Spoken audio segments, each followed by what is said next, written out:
मसालेदार गोलगप्पे, कुरकुरी टिक्की और गर्मा गर्म समोसे। भारतीय सड़कों की ये खुशबू आपको या किसी को भी अपना दीवाना बना सकती है।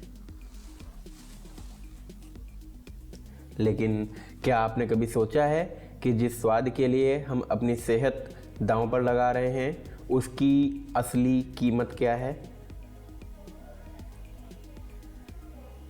नमस्कार दोस्तों, सीधी बात नो बकवास के इस फ्यूचर ऑफ इंडिया संस्करण में आपका स्वागत है।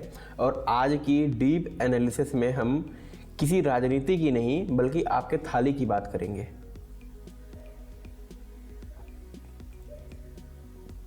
क्या भारतीय स्ट्रीट फूड सिर्फ स्वाद का समंदर है या बीमारियों का गंदा नाला? तो चलिए उन ठेलों के पीछे छिपे कड़वे सच का पर्दाफाश करते हैं। दोस्तों, पहले बात करेंगे काले तेल के उस ट्रैप की। चलिए शुरुआत करते हैं पहले उस कढ़ाई से जो कभी साफ नहीं होती, जिसमें आपके समोसे फ्राई होते हैं। दोस्तों, आपने देखा होगा कि समोसे या पकौड़ों को तलने के लिए जिस तेल का इस्तेमाल होता है वो कोयले के जैसा काला पड़ चुका होता है।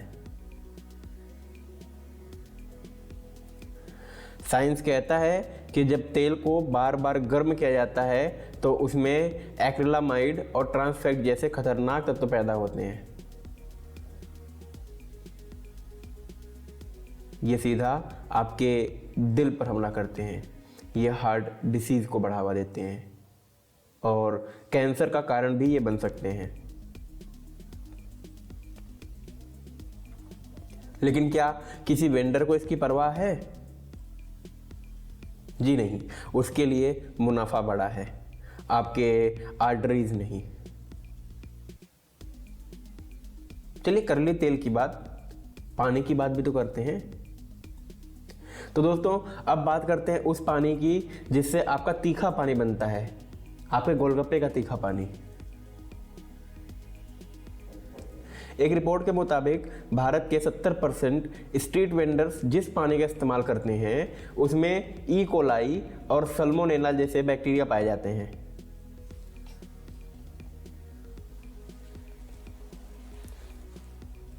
और सबसे बड़ी बात, मैंने तो अपने एरिया में ऑलमोस्ट 100% ऐसे स्ट्रीट फूड वेंडर्स को देखा है जो दस्ताने पहनकर खाना सर्व नहीं करते हैं।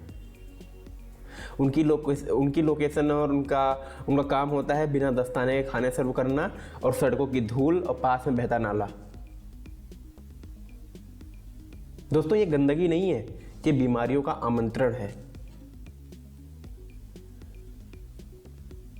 टाइफाइड, पीलिया जिसे हम जॉन्डिस भी कहते हैं और डायरिया जैसी बीमारी इन्हीं ठेलों से आपके घर तक पहुंचती हैं। क्या स्वाद इतना जरूरी है कि हम अपनी जान को जोखिम में डालें? मैं आपसे पूछता हूं, आप कमेंट में बताइएगा। चलिए बात करते हैं अब उन कलर्स की जिसके कारण आपकी लाल चटनी लाल दिखती है और आपके पीले चावल पीले। उन केमिकल कलर्स की। क्या वो वाकई मसालों का रंग है? बिल्कुल नहीं। कई वेंडर्स सस्ते के चक्कर में ऐसे रंगों का इस्तेमाल करते हैं जो सिर्फ कपड़ों को रंगने के लिए बनाए जाते हैं।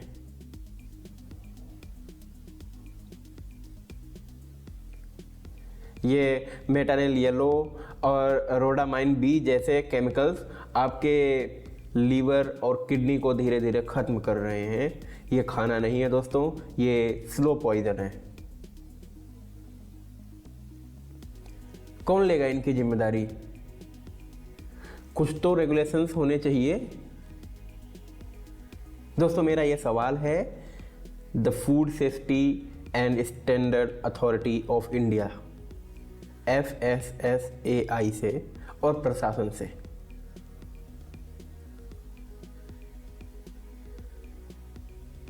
ये FSSAI और प्रशासन कहाँ है? नियम तो बहुत है दोस्तों, लेकिन क्या सड़कों पर उनका पालन होता है? दोस्तों, भारतीय स्ट्रीट फूड वेंडर्स का जो रजिस्ट्रेशन होता है वो बस एक नाम मात्र है, फॉर्मेलिटी की तरह किया जाता है वो, और कई जगहों पर तो किया ही नहीं जाता। जब मैं कह रहा हूँ कई जगहों पर, मतलब मैक्सिमम जगहों पर किया ही नहीं जाता। मेरा एक डायरेक्ट क्वेश्चन है, क्या सरकार को स्ट्रीट फूड हब्स के लिए सख्त हाइजीन रेटिंग्स अनिवार्य नहीं करनी चाहिए?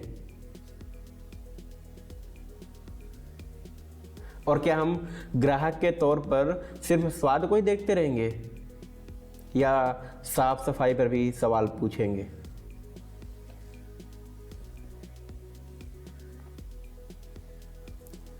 दोस्तों, हमको टेस्ट की परवाह करनी चाहिए, बट टेस्ट विद रिस्पॉन्सिबिलिटी।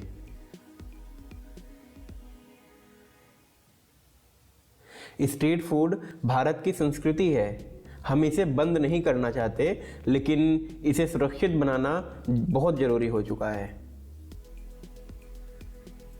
तो अगली बार जब आप प्लेट उठाएं तो सिर्फ स्वाद मत देखिएगा, ये भी देखिएगा कि वो खाना बन कहाँ रहा है, बन कैसे रहा है।